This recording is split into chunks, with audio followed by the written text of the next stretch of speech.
The Southport cover-up has become a hot topic in the media, sparking numerous questions and offering few answers. The situation has only intensified due to the government's restrictions on public inquiries. Recently, Nigel Farage made a surprising revelation on this matter. In today's video, we'll dive into the latest developments from across the country. Before we get started, don't forget to like, subscribe, and join our rapidly growing community for more updates. Farage claims that Reform UK MPs have been blocked from discussing the Southport suspect, Axel Ruda Kubana, in Parliament.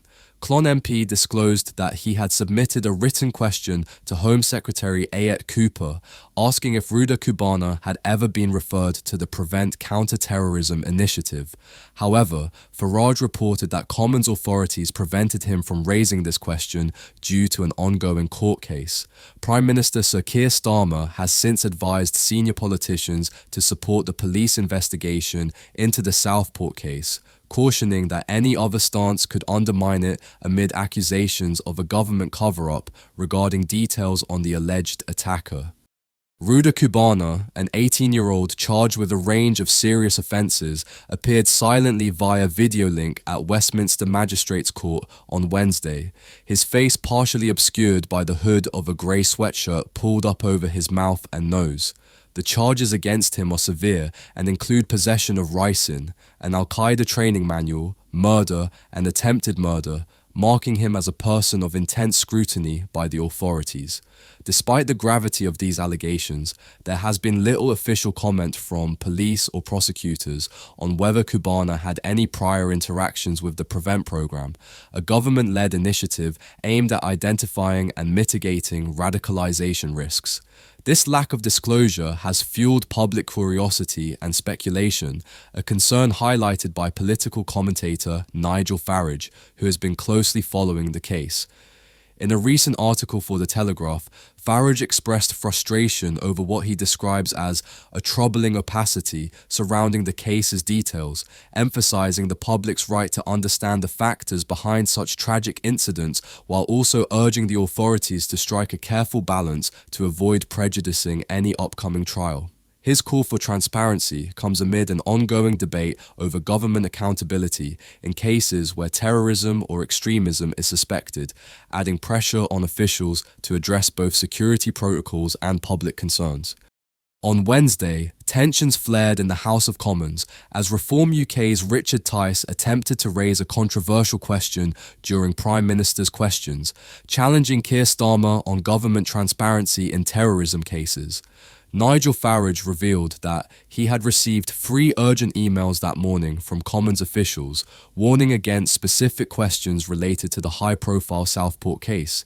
Just an hour before the session, he received a call further advising him to steer clear of the topic, a directive later reinforced by the Speaker. Tice, representing Boston and Skegness, managed to ask if the Prime Minister would support releasing information sooner in terrorism cases to avoid an information gap.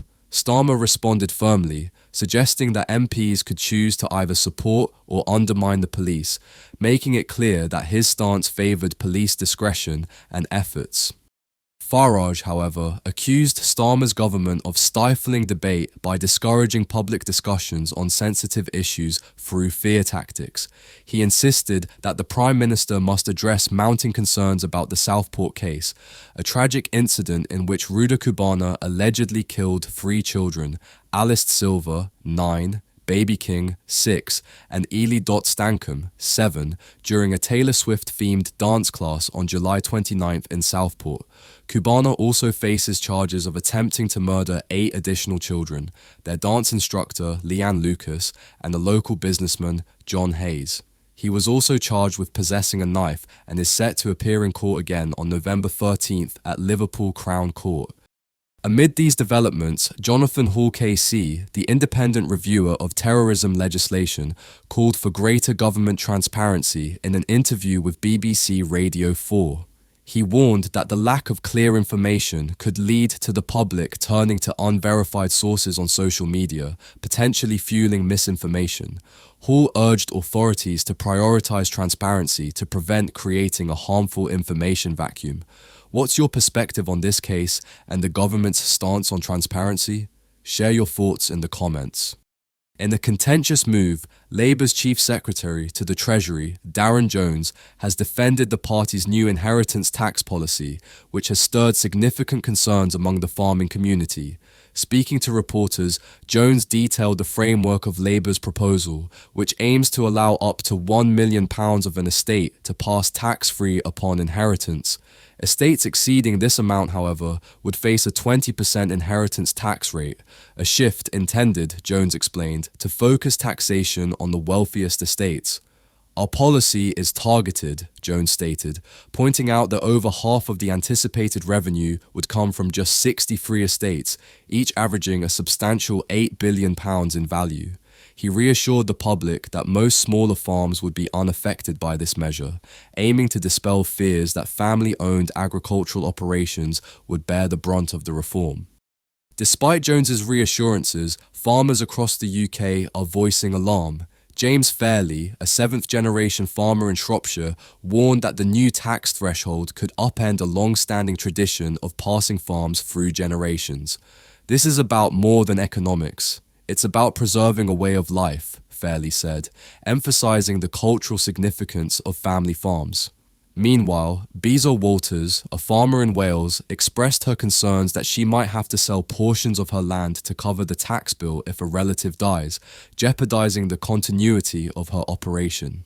The National Farmers Union, NFU, has also spoken out, with President Tom Bradshaw stressing that this policy could stifle the next generation's ability to produce food domestically, possibly leading to higher food prices and supply shortages. Bradshaw urged Labour to consider the potential impact on the UK's food security and rural economy, warning of consequences that could extend well beyond individual estates. Despite rising public concerns over proposed changes to inheritance tax laws, some experts argue that these fears are overblown, pointing to data that suggests only a small subset of estates stand to benefit significantly. An in-depth report by the Centre for the Analysis of Taxation shows that between 2018 and 2020, only 200 of the 1,300 estates receiving relief from inheritance tax claimed over £1 million. Aaron Advani, an associate professor of economics at Warwick University, explained that certain groups, such as married couples who own farmland, could potentially qualify for as much as £2 million in tax relief, highlighting the targeted nature of the current tax relief structure. However, Robert Palmer, Executive Director of Tax Justice UK, pointed out that the bulk of these reliefs benefit wealthy families who may have minimal involvement in farming or other agricultural activities, raising questions about the fairness of the distribution. The discussion around these tax reliefs, particularly those impacting affluent families, has brought fresh scrutiny to the broader question of who truly benefits from the current tax framework and whether reforms could help distribute relief more equitably across different socio-economic groups. The National Farmers Union, NFU, is organising a protest march in London to oppose the Labour Party's proposed inheritance tax reforms. This planned demonstration underscores the seriousness of the situation, as Fairley pointed out, emphasising that the NFU rarely takes to the streets, which highlights the weight of their concerns.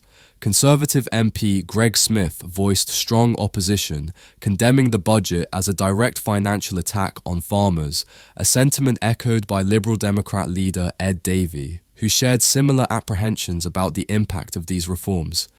What are your thoughts on today's topic? Let us know in the comments below. We appreciate your support as we near our goal of 100,000 subscribers. If you haven't already, please like this video and subscribe to stay informed about British current events. Thank you, take care, and goodbye.